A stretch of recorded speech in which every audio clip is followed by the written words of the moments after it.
All right. Hello, everyone. My name is Manan. I'm the CEO and founder of Piltover Technologies. At Piltover Technologies, our vision is to ensure that there is equal opportunity to technology for everyone. Sorry, we lost you there. Yeah, I'm not able to share the screen again. All right, just please try again. Please try again. Yeah. All right. I hope you can see it now. Yes, yes. Yeah. All right. Sorry for that. My name is Manan Nisar. I'm the CEO and founder of Piltover Technologies. And at Piltover, our vision is to ensure that there is an equal opportunity to technology for everyone. And the current problem that we are trying to solve is a problem where the prosthetic hands that are available in the market are either very expensive or have very limited utility. To solve this issue, we created IDA M Series 1, which is a totally mechanical prosthetic hand and is costing only $200 compared to the other hands, which range up to $30,000 based on the kind of technology that they possess. Here, we took into account the perspective of the user, where we wanted to create a prosthetic hand which entails several features which would allow patients to perform task-specific jobs with higher precision. So the product entails features such as a knob-based self-locking mechanism, a 180-degree wrist rotation, a 90-degree thumb rotation, an adaptive grip to be able to hold objects of different shapes and sizes. Also comes with a set of add-ons which allow the hand to perform very intricate tasks such as writing with a pen, and comes along a psychological theory called the box theory, which caters to the psychological barriers that patients have when they're trying to adapt to prosthesis. Compared to the other products that are that lie in the current lower price section, these are the most prominent products that are available. Elimco hand, being a prosthetic hand which costs somewhere around 8,000 to 15,000, has 2 degrees of freedom, weighs around 900 grams, and is generally, because of the procedure of movement, is used as a cosmetic hand, because the patient is supposed to wear a jacket and move their other shoulder and apply constant bodily pressure in order for the hand to function. So what generally happens in this scenario is that the organizations are giving the hand out as a cosmetic hand in this price range. LN4 is another widely used prosthetic hand developed by Hope Foundation in America. It costs around 20,000 to 30,000.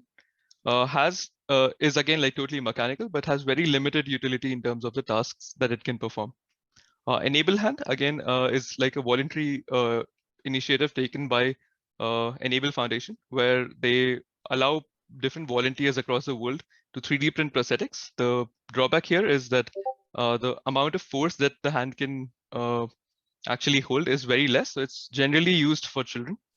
IDA M Series 1 is a product that we have developed at Piltover, where we have 4 degrees of freedom. And we've ensured that the weight is around 600 grams so that it's not too light or too heavy on the hand, which is again a feedback received from different rehabilitation centers that we've worked with. So we've tried to strike the right balance between the weight, the utility, and the cost, and the usability perspective being prime, where the hand should be able to perform several tasks, about which I'll talk later in the slide. The uniqueness of the product lies in the fact that it eliminates the need to apply any bodily pressure. The self-locking knob mechanism that I talked about ensures that all the force that the hand is applying on the object is driven by the gear mechanism that is fitted inside the hand. So once the user locks in the position of the hand, there is no bodily force that they need to apply, and they can simply reset it with the use of the reset knob that the hand has. It has features such as wrist rotation, which allow a higher wavelength of tasks that the user would be able to perform. Has thumb rotation, again, to have the option to pick up objects of smaller diameter, and an adaptive grip, which ensures that they can pick up objects of different shapes and sizes. Along with the add-ons and the box theory, comes as a complete package to ensure that from the stage where the person is trying to adapt to the prosthesis versus where they want to explore the additional processes that they can perform with the hand, is a very smooth transition. The unique value proposition of this hand is the fact that it can perform approximately 25% of what bionic hands worth $30,000 can do at a cost of $200. About a company, Like we're Piltover Technologies, and it's headed by me. I'm the CEO and founder. Uh, I have a brilliant team of like people who are experts in their respective domains. We have a set of advisors ranging from Professor Dr. N. Sharma sir. He's the president of Manipal University, Jaipur. Dr. Mohan Sundaram. He's the founder of RT Lab and a person with disability himself. They are like one of the leading disability accelerator in India. Uh, Mr. Pranav Marwa, who's the founder of Thinkubate, and Mr. Anirudh Kishan, who runs a family business in Kerala. Like these are the people who have invested in our organization. So some of the like awards and recognitions we have received for our work at Piltover Technologies was we've raised a pre-seed investment from Thinkubate, which is based out of Mumbai, and Hatchaplus based in Singapore at $1 million dollar valuation.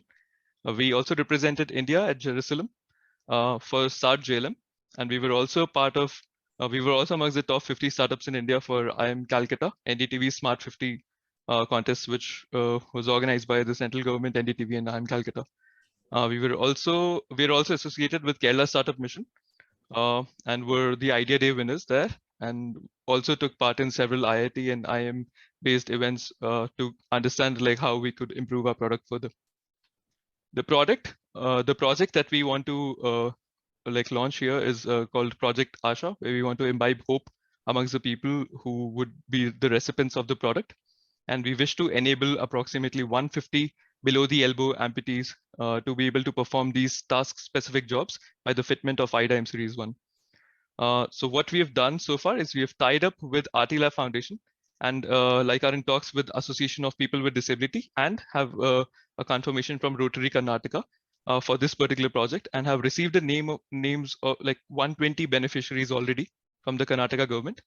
And the target beneficiaries for this project Asha is people who have a below the elbow amputation, are of either the male or the female gender, lie in the age group above 18 and come from a very low income class. So these are people who probably struggle even on a livelihood perspective and cannot afford prostheses that are available otherwise. So some of the feedback that we received from TechX mentorship sessions itself, like which was very helpful, and we were able to figure out how like we can also take into consideration like where just giving the prosthetic hand and training them on how to use the prosthetic hand for the day-to-day activities would not be sufficient. Rather, also train them to like be able to earn a livelihood. So we have talked to APD, we have talked to RT Lab, and have like gotten like quite a good level of interest into understanding how we can also help these beneficiaries to get a livelihood, like where the tasks that the hand can perform, for example, let's say using a chula or a stove for cooking, wearing the clothes by themselves, making rotis, which again requires two hands to be able to do, cutting vegetables, sewing, like these are all tasks which are very common in the like target beneficiaries that we've mentioned. Also, because the hand is able to perform very intricate tasks such as writing, it would allow people to be employed for documentation jobs and also children for their educational qualifications. Also, we try to explore very particular professions like which happen on a regional basis as well. So we were operating from Rajasthan previously, and after talking to some of the organizations there, we realized that like we could also reach out to organizations where the beneficiaries could be hired for their like art training. So let's say if there's a person who was painting pots previously, would be able to continue doing it even post amputation after the fitment of IDA M Series 1. And because our hand is able to type on a computer, like any computer related jobs which happen, wherein let's say like you require one hand on the mouse and the other one for typing would be possible as well. Like people who are earning their living on the basis of ironing clothes would be able to continue washing utensils, cycling, even for food deliveries, sewing, where you require both the hands, blacksmiths again, where you require both the hands, and house painters where you need to be holding bucket in one hand and brushing to the other. So this way, like we'd not only be providing them with a hand which allows them to perform day-to-day activities, but also learn a livelihood.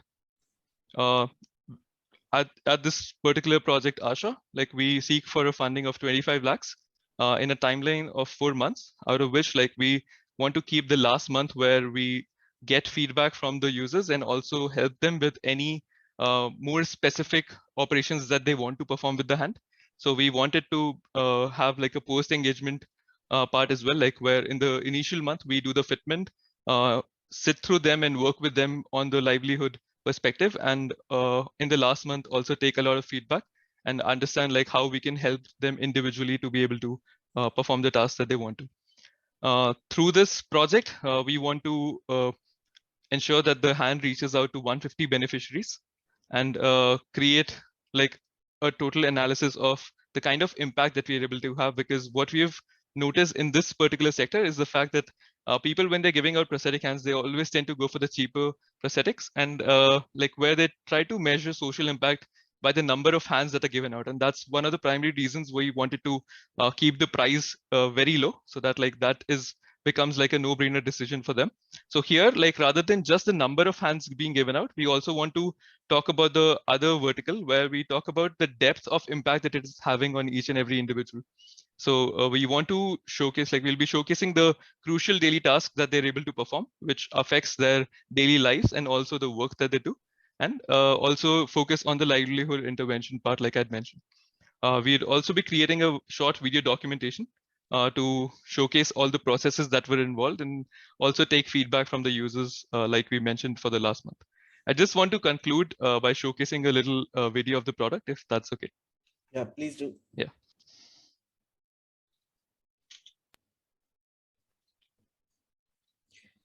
Manan, tick mark the sound. Yeah, I did it. Yeah. Can you see the video? Yeah. All right. This is the product video, like which showcases the different features, such as like it being modular as well. So let's say if any particular part of the hand gets damaged over time, the patients would be able to go to the rehabilitation centers and get a replacement done within the next 20 minutes itself.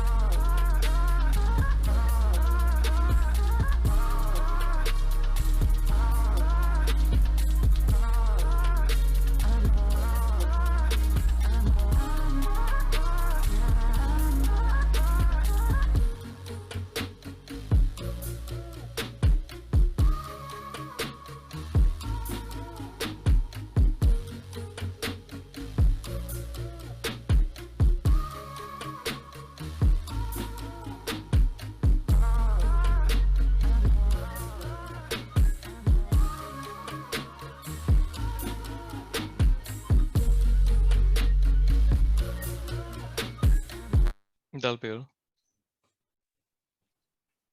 Thank you, Manan. That was brilliant. Do you want to take a minute or two to just tell us about other things that your company is working on very, very briefly? Sure. While in the meantime, I'll request Dr. Niranjan Khambete to get ready to give his comments. Yeah.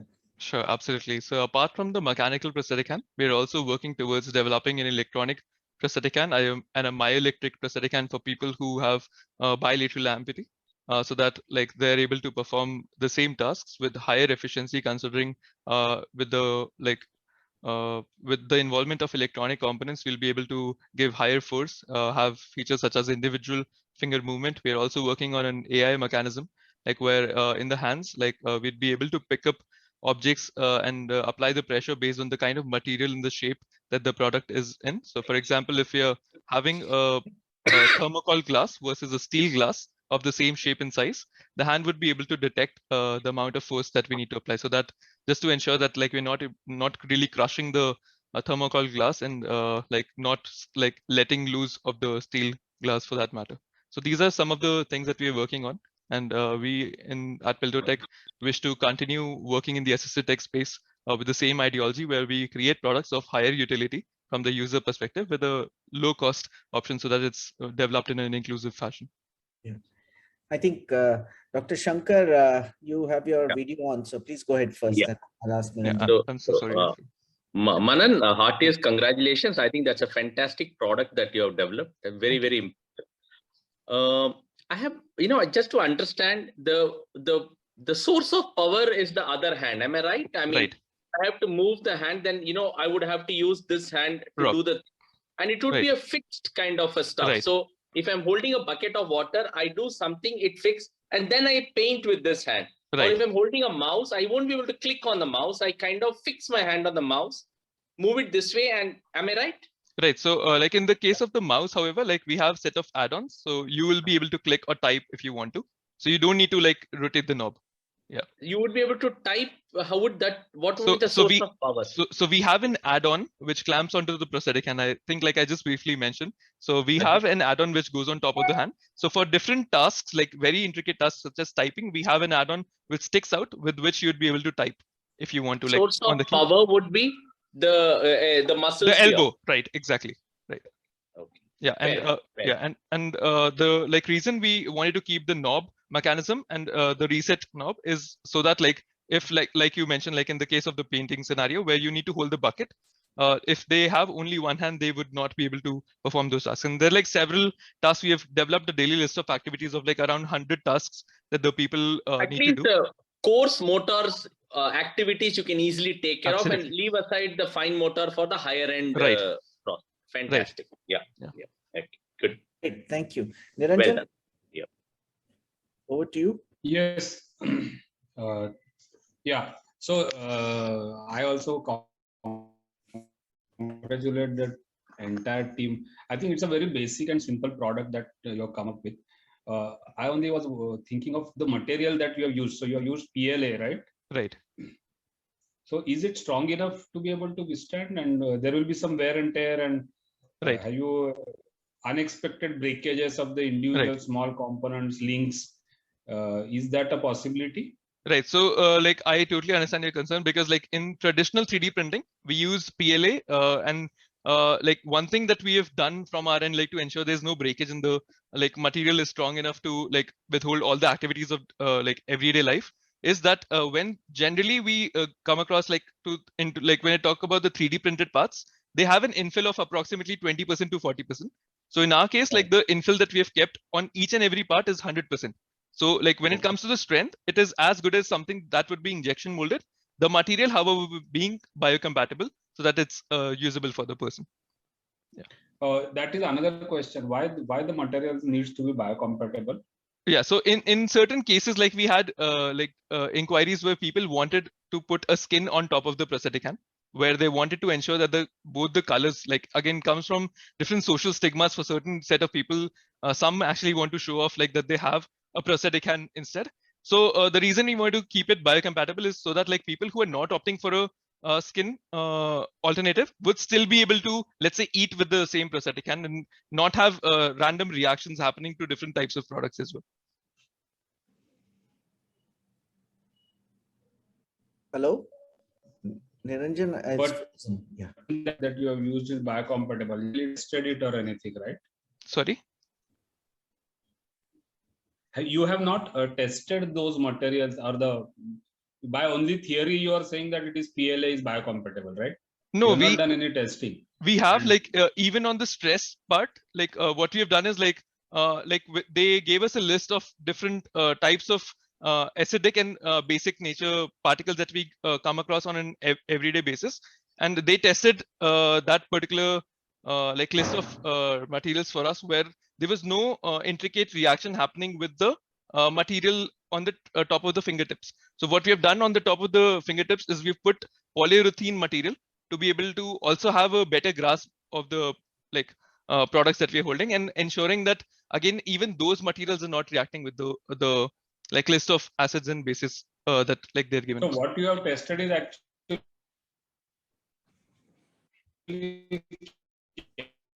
chemical resistance. Right, absolutely. Not really Yeah. the biocompatibility. Right. Which is probably not required. Yeah, probably. Just ABS. Yeah. Niranjan, your sound is breaking up. We're not able to hear you. But I did get your point. I understand. Like where you're asking like why we haven't used ABS is got to do more with the toxins. Like again, like this was an advice given to us by our manufacturers, like where this would be a more suitable fit on the medical devices front. But I totally get your point. Yeah. Yeah, Manan, Okay. you probably you probably just needed food contact safety. Right. And maybe skin contact safety, Right. not necessarily all the biocompatibility that usually Right. goes with medical materials, right? Right. Okay, great. Yeah, thank you. Dr. Panchanadikar, you want to comment? Yes, sir, just a brief comment. I'm extremely impressed with this affordable yet useful product. And I think it is quite modular also. Like you said, the parts can Right. be exchanged very easily. I'm very happy about it.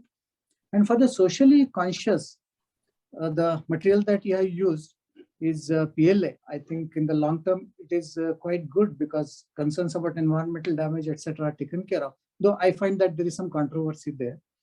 My one question to you is, I did not understand the writing part. How can the person write? With what power will he use once he has Right. fixed the pen? Right. So again, like I mentioned, like we have a set of add-ons. I'm so sorry. Like I think I should have put a picture there. So it clamps onto the prosthetic hand, and like for the very intricate task, let's say, like for example, let's say holding a pen. So I talked about prosthetic hands costing $30,000 as well. So for them, even them, there's a challenge of holding the pens accurately because like they're like a variety of different shapes and sizes of the pens. So what we did is like we came up with a simple fix to this issue where like a 10 rupee add-on goes onto the prosthetic hand, allows the like pen to be held on that particular position, and with the same muscles that sir had mentioned, like you just Okay. move your hand the way that you would generally, and like they're able to write. So that add-on would be costlier, or how No, do you? it comes with the product itself. Yeah. I see. Yeah. And that's very good. Yeah, Okay. the add-on is primarily just to hold the pen, I presume, and the movement is with your same Muscles. muscles which are above your elbow, Right. Right. right? Okay. Right. So you're moving it. I mean, it's not going to give you fine motor skills, but you will definitely be able to move it around. Correct? Right. Good. Yeah, I think that sounds fine. By the way, please do feel free to ask questions and put it in the chat box as well. So can I just ask you, this particular product, you seem to have positioned it specifically for, I mean, either it's a segment where, people just want to get on with basic functions, Right. right? Is it also meant to be something which needs to be changed from time to time? Is there a life to it? Right. Is there also, I mean, how often do people need to change it, and is there a need to change it at all? Right. So yes, like absolutely. Like from the feedback that we've received from the rehabilitation centers, like the stump that the patient has, like after the amputation is carried out, evolves over time. So like the lifespan of these hands are like somewhere around like 1.5 to 2 years, like after which the socket anyway, like which is developed for each individual differently, has to be changed. So like I said, being a modular hand, like it allows the parts which are not functioning, let's say after a particular time, could be replaced separately at very less cost. So let's say like the finger of a prosthetic hand, let's say gets totally damaged over, let's say 2.5 to 3 years. You can simply replace it at 100 rupee fix. Like, so what we do is like when we are giving the prosthetic hands to the rehabilitation centers, we give an additional 15% hands to those organizations so that they have those extra parts, because it is not something that you can give and like say, okay, I'm going to come back like after a week to get my hand. It is something that like you're living your life with. So we ensure that the resources are available at the rehabilitation centers, and they can immediately like replace those items and ensure that within 20 to 30 minutes the patient has a fully functioning hand again. And the last point I just wanted to request you to speak about is give me a use case. Like you've already implemented this in several places. Right. Can you give me one use case where you felt that it really made a difference to somebody? Right. So like in our case, like we had one of our own teammate. He did not belong to a like very low economic background. He was a student, but the thing is like he had a 13 lakh rupee prosthetic hand, which allowed him to only perform the pinch grip, where it had only 3 fingers, and it worked like with a myoelectric function, but was only able to perform like the pinch grip, and because of which he was not using that hand very often. So like that was like our point, like where we wanted to understand like why is it that like people from the prosthetic amputee side like are not really adapting to the prosthesis. So we understood like where like all these products that are like being put out there, like they talk a lot about the tech part that has been put into the processes, but not on the utility side of things. So Vishwesh, like Pratap Singh, the person that I'm talking about, helped us understand like what are the kind of things that he would want to do on an everyday basis. And based on those, like all the features that we have added, like again, they can be traced back to the, like I talked about the daily list of activities that we have made, where we have categorized the types of tasks that the person needs to perform on an everyday basis. Each and every feature that we have added can be circled back to some of the tasks that it helps the person to perform. So I think like that, like a kind of a mindset was better for us. So like wherein a person like who has a prosthetic hand worth 13 lakhs is still using a prosthetic hand worth 15,000 to be able to perform their day-to-day tasks, was something that was like which hit us really hard and like motivated us to do even more in terms of like being able to perform higher utilities. Yeah. Yeah. Okay, Manan, I think we will stop here and we'll move Right. to the next pitch. Thank you Thank you very so much much. and all the best to your company. Thank you. We hope you go places. Yeah. Thank you so much.